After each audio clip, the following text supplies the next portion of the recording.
59, I've done lots of explaining in the first couple of videos, and so I'm probably going to be doing less explaining in this one, just kind of do this problem more in real time. So taking this system of three equation with the three unknowns, rewriting the coefficients and the constant in terms of a matrix, putting all the coefficients there. I want to make sure I don't make any mistakes. -2, 2, -3, and 4.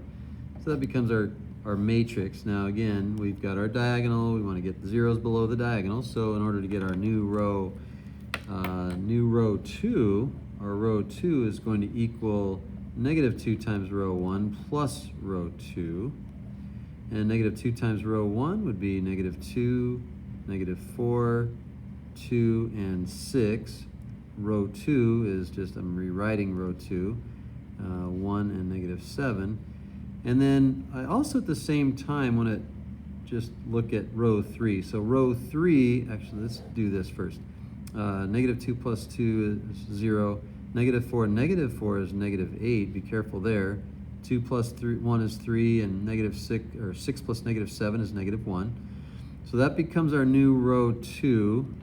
And then our row 3 is going to equal 2 times row 1 plus row 3. Okay, so 2 times row 1 looks like this. 2 times every entry, 2, 4, -2, and -6. Row 3 is the same, just rewrite row 3. And then what do you get when you add those two together? You get 0, 6, -5, and -2. So now we rewrite the matrix with a new row 2 and a new row 3, and we keep row 1. So row 1 is still 1, 2, -1, and -3. Our new row 2 is that 0, -8, 3, and -1. Our new row 3, this is our row 3, is 0, 6, -5, and -2. Now, along the diagonal, we see we have one more number. That's 6 right there. We want to get that to be a 0. And so we want to think about this. We don't want to multiply necessarily the row 2 by 6 and then row 3 by 8 because there's a lower number. It's the lowest common multiple of 6 and -8. So that would be a 24. So that's the number we want to be looking for here. We want to make that a -24, make that a +24, and therefore we're going to get a 0 in that third column. Second column, third row.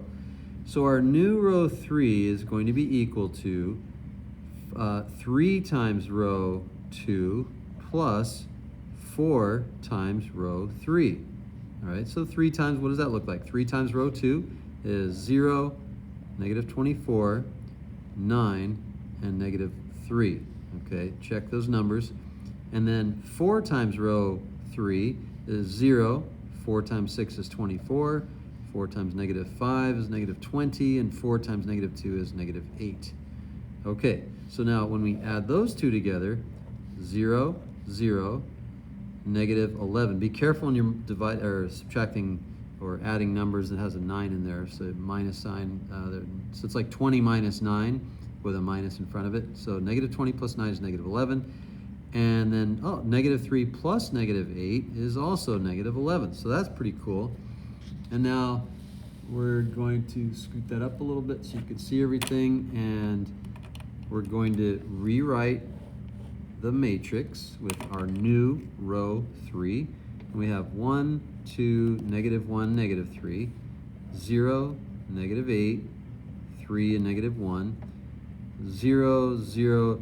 Now, here's what we could do, kind of a little cheating here, but we could also divide each of these by -11. So if you divide each of these by -11, that's just a little quick thing we can do. Then we get 1 and 1. That's kind of nice when we have a 1 and 1 because now we know that z is equal to 1. So that's where we get our backfill. So our backfill, we have our last equation, and we'll get to that in just a second. Let me rewrite this matrix. This is our reduced matrix, and I'm going to put the variables back in, put the equal sign back in, first equation. The second equation, put the variables back in, put the equal sign back in, And the last equation is 1 times z is equal to 1, so we already have our value for z. And again, if it was negative 11z, if we had a negative 11z equals negative 11, you would end up dividing both sides by negative 11 anyway, and you get z equals 1. So no matter how you slice it, you still get z equals 1.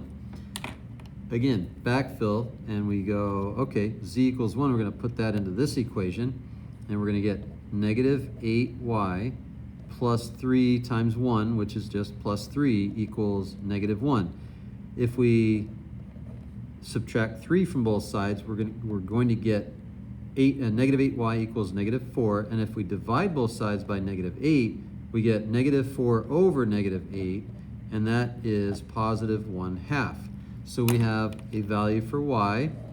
It's nice because it's going to get multiplied by that 2, so we're going to get a nice whole number for x. And finally, let me put it right over here. So we rewrite the first equation with our only unknown variable as x, and then plus 2 times y. Now y is 1/2 minus z, and z again is 1, is equal to negative 3. 2 times 1/2 is 1. 1 minus 1 is 0. So the 1 and the negative 1 cancel each other out, and we just get x is equal to negative 3. So we have x, y, and z, and if we want to write that as an ordered triple, we have negative 3, 1/2, and 1 as an ordered triple, and we are done. That's it.